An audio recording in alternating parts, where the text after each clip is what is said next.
David Wooding and Anna Firth, former Conservative MP. Very good stage to talk, Anna, about the death that's just been announced of veteran politician Norman Tebbit. Yeah, I mean, this is very sad. Norman Tebbit was just such a character. I remember when I was a teenager, those images of him being taken out at the Brighton Hotel in his pyjamas on that stretcher. And of course, his wife took more of a direct hit. And Margaret Thatcher, so relied on him. She wanted him to come back into her cabinet after one of her election victories, the subsequent one. But he wouldn't, much as he would have loved to serve, because he said his duty was to look after his wife. Mm. And he had such amazing quotes. We've been looking some of them up. Not all of them are perhaps repeatable, but this one definitely is. He said about the BBC is another part of the destruction of Great Britain.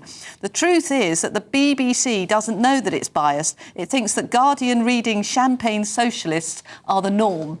Nothing has changed. Nothing has changed.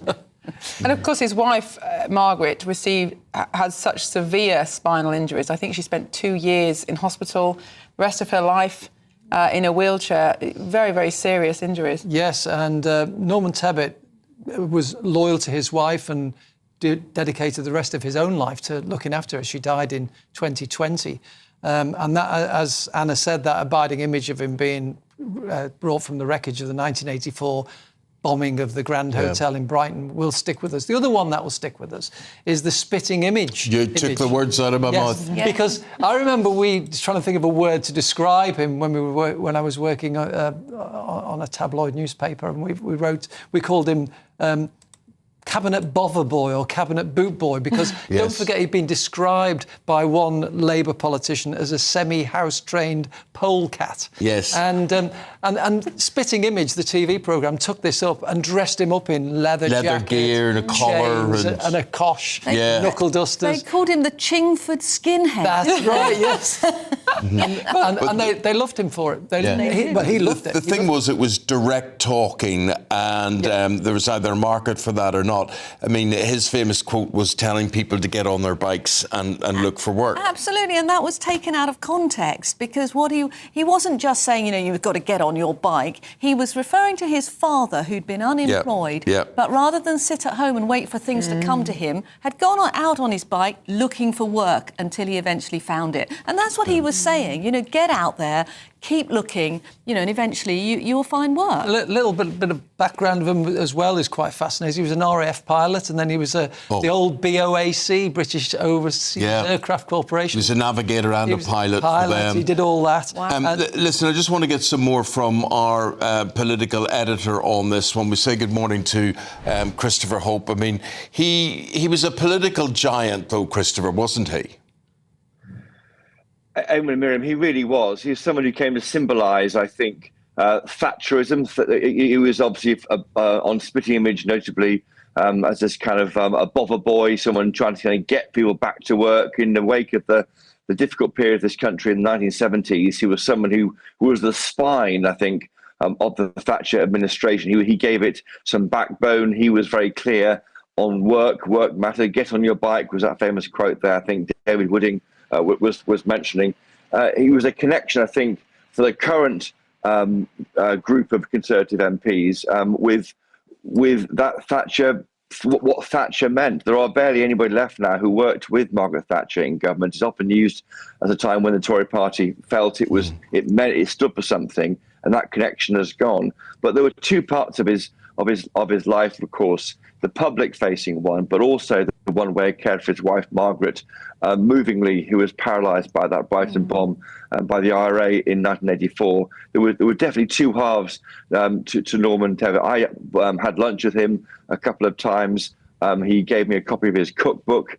He was definitely not the kind of intimidating individual we remember from the TV. He was a soft-hearted, kind man when you met him, and that's also the Norman Tebbit I remember.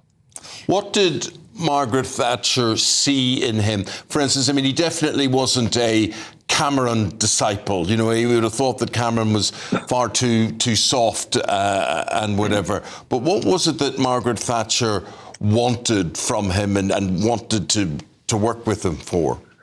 she wanted believers. And looking at his time, he was in employment in 81 to 83, when, of course, unemployment hit 3 million. And many of us vividly remember that. And then he was at DTI and then the party chairman. He was this kind of conscience of the Tory government, someone who Margaret Thatcher could rely on completely. And I think perhaps in the final term of Thatcher's time there, he became almost a bit too, seemed to be too close to the kind of aggressive wing of the Tory right, and had to be moved into the chairman role, talking to the base. But no question, he was the beating heart of Thatcherism, and his miss will be dearly, dearly felt, I think, by the modern day Tory party. And he came from quite an ordinary background, like Thatcher herself, working class background, went to grammar school.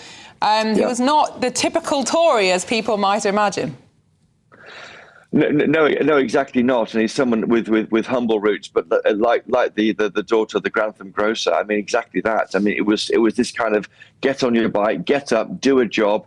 Thatcherite Britain, use all the opportunities of the income tax coming down under Nigel Lawson, and get on, do it yourself. And that idea of empowerment was this idea which he bought into, and Margaret Thatcher, of course, championed. And that's what everyone remembers. But there is the other side to him. I don't want anyone to forget that. He, of course, what the IRA did to his wife, Margaret, stay with him through his life, and he was a carer through his life. Christopher, thanks very much indeed. Really appreciate that. And obviously we'll talk to you, and the station will talk to you throughout the day as to your memories and tributes for Norman Tebbit. Thank you very much indeed. And if you've got a memory or a tribute, do get in touch, have your say with us. Back with Anna and David now.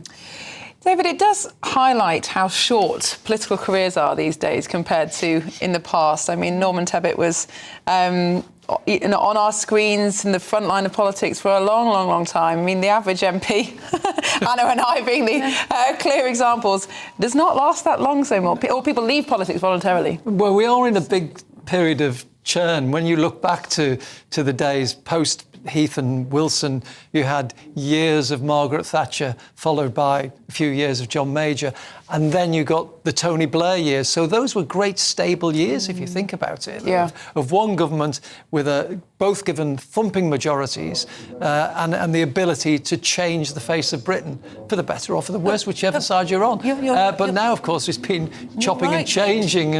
And Miriam's also right. Norman Tebbit served in the cabinet under Margaret Thatcher for longer than both of us were MPs. Yeah. Puts it into perspective. And he only got his break, of course, because Cecil Parkinson had to resign because of the Sarah Keys affair. Yes. Now, I mean, there's another thing.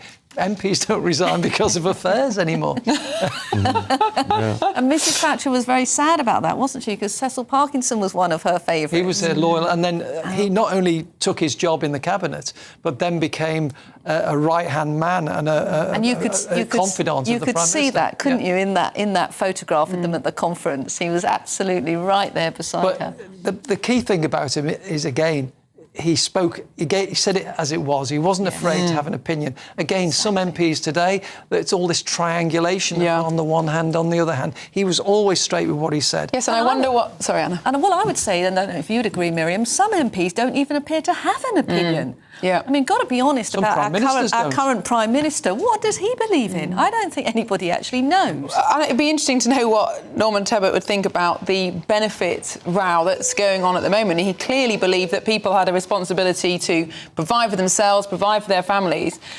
He would be aghast at the idea of people signing on $20,000 a year for ADHD or some mental health complaint. And young people signing on in the numbers that we've got. And the era he was in, of course, you had Michael Foot as leader of the opposition. So there was a stark contrast between Thatcher and Norman Tebbit, who were pretty hard, tough, outspoken politicians, and the hard left of the Labour Party. So there was a massive contrast, which shows why Margaret Thatcher was in power for so long. The other thing I think about him that stands out was his loyalty. Because I think one of the things we're seeing in modern politics, particularly as people, when they rise up those ranks, they don't stay loyal to the Prime Minister. They go on manoeuvres.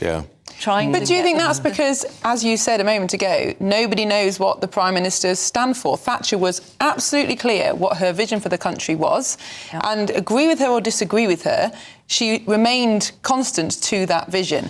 It's very difficult to say what Starmer stood for, what Rishi Sunak stood for, what Boris Johnson stood for. It's all technocracy. Let's make the country a bit wealthier. Let's get a few more people in employment. That's not a vision.